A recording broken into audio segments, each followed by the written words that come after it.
Halo guys, David di sini dan ini adalah Vivo V5s. HP ini adalah varian terbaru dari seri V dengan spesifikasi yang lebih tinggi, karena memori internal yang ada di HP ini berkapasitas 64 GB.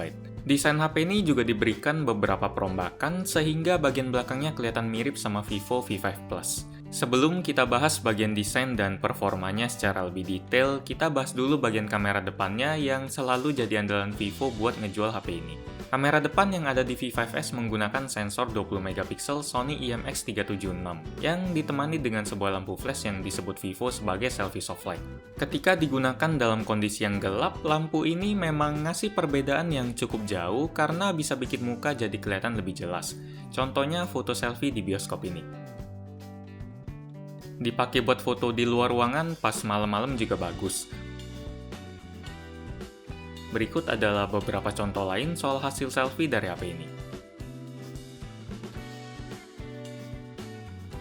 Dibandingin sama seri V5 yang sudah pernah saya review, saya ngerasain ada satu perbedaan yang cukup kerasa di kamera depan V5s, yaitu fitur group selfie-nya. Secara sederhana, fitur ini mirip dengan mode panorama yang ada di mayoritas HP zaman sekarang kalau kita lagi motret pakai kamera belakang. Kita harus sedikit puterin HP kita ke kanan-kiri supaya kamera depannya bisa nangkep ruang yang lebih luas. Walaupun butuh waktu yang lebih lama pas lagi motret, sistem kayak gini punya keuntungan tersendiri karena hasil fotonya nggak kelihatan ketarik atau distorsi.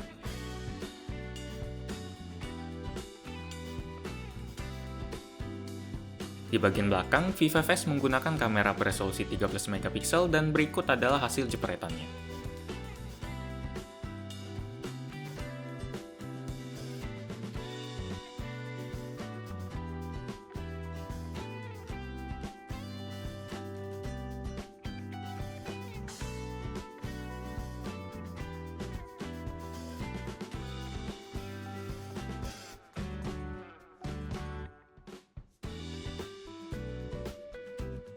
Di bagian depan, Vivo V5s kelihatan cukup familiar karena menggunakan bahasa desain yang nggak jauh beda dari V5.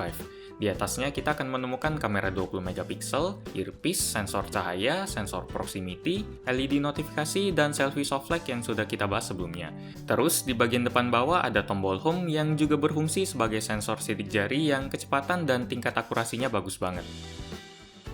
Tombol home ini nggak bisa ditekan sehingga kita cukup sentuhin jari aja waktu kita mau aktifin bagian ini. Di sebelah kanan kita akan menemukan tombol power dan volume. Di sebelah kiri ada slot SIM hybrid buat nampung satu kartu micro SIM plus nano SIM atau kartu micro SD.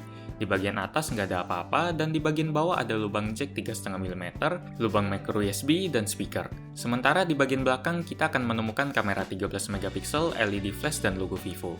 Di bagian display, Vivo V5s menggunakan layar berukuran 5,5 inci dengan resolusi 720p. Walaupun saya sempat ngarep kalau resolusinya dinaikin jadi 1080p, tapi saya tetap ngerasa nyaman-nyaman aja sama kualitas gambar yang ditampilin HP ini. Warnanya cerah dan viewing angle-nya juga bagus. Mungkin resolusi yang secukupnya ini dipakai supaya performanya bisa lebih mulus. Tapi sebelum ngomongin bagian kenceng-kencengan itu, kita kelarin dulu bagian video di mana saya bacain Anda daftar spesifikasi dari HP ini. Vivo V5s menggunakan prosesor MediaTek MT6750, GPU Mali T860, RAM 4GB, memori internal 64GB, kamera belakang 13MP, kamera depan 20MP, baterai 3000 mAh, dan sistem operasinya Android Marshmallow dengan skin Phantos OS. Skin yang satu ini memang kelihatan beda dari sistem Android pada umumnya, karena bagian kontrol navigasi cepatnya bisa kita akses di bagian bawah sehingga lebih mudah dijangkau oleh jempol. Kalau kita swipe bagian atas, yang muncul adalah tabel notifikasi. Performa yang dihasilin oleh V5s bisa dibilang menyenangkan, karena proses membuka aplikasi, swipe kanan-kiri, scrolling, semuanya kerasa mulus. Ketika dipakai buat main game 3D ringan kayak Super Mario Run, HP ini bisa ngejalaninnya dengan lancar. Waktu dipakai buat mainin game Asphalt Extreme yang sudah pakai sistem terbaru juga mulus, sama sekali nggak ada masalah. Gamenya baru bakal kerasa agak ngelambet waktu udah dimainin sekitar setengah jam karena suhu HP ini akan terasa hangat. Ketika dites di benchmark Antutu, V5s catetin skor 41 ribuan. Sementara di bagian sensor, HP ini terbilang cukup lengkap karena punya sensor cahaya dan sensor gyroscope. Salah satu bagian yang saya suka dari HP ini adalah daya tahan baterainya yang awet. Selama pemakaian seminggu lebih, saya belum pernah sekalipun kehabisan baterai dalam jangka waktu 1 hari.